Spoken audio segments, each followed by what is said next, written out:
When you think of convertible two-seaters, high-performance sports cars might come to mind. And for most folks in the market for a brand new toy, they're going to be thinking about style, fun, and of course value. Introduced over a decade ago, the Mazda MX-5 Miata is the modern reincarnation of the classic Roadster. But now it has a genuine British rival. Or German, depending on who you speak to, the Mini Roadster.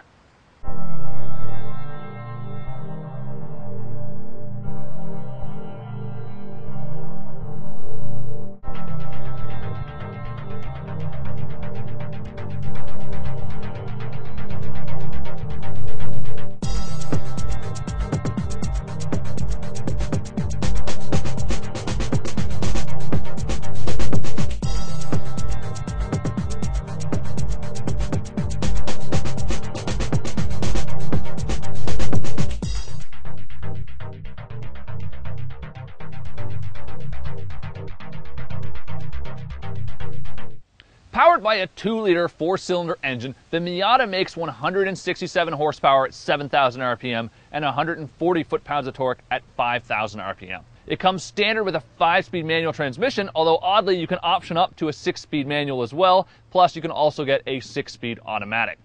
Priced at $23,190 to start, fully loaded it's more like $27,000 or if you want that retractable hardtop model, it tops out at $29K.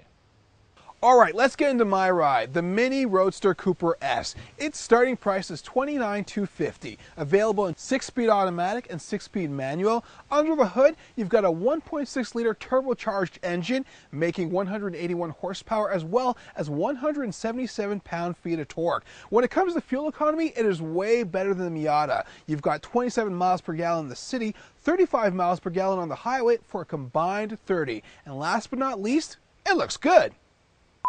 In the MX-5 styling department, there really isn't a lot to talk about. For starters, you've got that big goofy smile up front, and there isn't even any chrome trim to talk about here because this is the base model car. Of the two, it does look more like a sports car. Now, some people have accused the Miata of being a bit girly, but it's more asexual. What sets the Mini Roadster apart from the Mazda Miata is first and foremost bold and strong looks. It's not a lean car, it's a tough looking car. And on top of that, it's a cabriolet that says, "Drive me fast." The front fascia, the lighting design, everything looks great. Finally, the rear spoiler in the back. It is functional, but you can also use it at your own discretion. Overall, this is a British Roadster at its best. Comparing this car to the vastly more expensive Mini isn't really fair. There's no Bluetooth in here, there's no leather, although the good news is you can opt up for those, and this base car right here is very inexpensive. You do feel lower to the ground and more involved with the car, but the best part about the Mazda's interior is it's not the Minis. There are no stupid toggle switches, the gauges are where they're supposed to be, and everything is easy to use and within reach. When it comes to the interior of the Mini Roadster, you don't sit as low as you would in the Miata, but you don't want that kind of discomfort. In fact, you want this comfort. It's spacious, it's expressive, the interior design is a reflection of what's out on the exterior. What makes this Roadster better than the Miata is storage space also within the cabin and the trunk. There is ample room for places to put beverages and other items. You're not restricted to just being in a cockpit that doesn't really work for you. You've got room with storage in the back behind me. Even though it's a 2-seater, I've got room for my laptop and some other items, as well as the speakers are there too, so sound is fantastic. Trunk space is amazing. In comparison to what you can get in the Miata, way better. As much as I enjoy the drive, I think sometimes the interior space has too much going on. Simplicity would have been a little more attractive with some of the design, but it's too stylized. Getting into the Miata, I was certain I was going to miss the turbocharged power of the Mini, but I don't, and I'll tell you why. The car weighs 300 pounds less, meaning it does make a little bit less horsepower and torque, but it makes up for that and never feels slow. In fact, it feels a lot faster due to that lightweight and the fact that it just has a much more responsive throttle, and that naturally aspirated 2-liter engine is absolutely fabulous. That engine also doesn't clack at idle like a diesel Volkswagen from the 80s.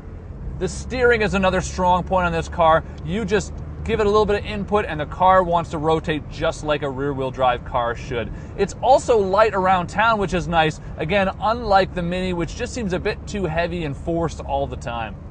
One of the biggest surprises on the Miata is that it's actually really comfortable to drive as well. You'd expect it to be really harsh for such an involved car, but it's not.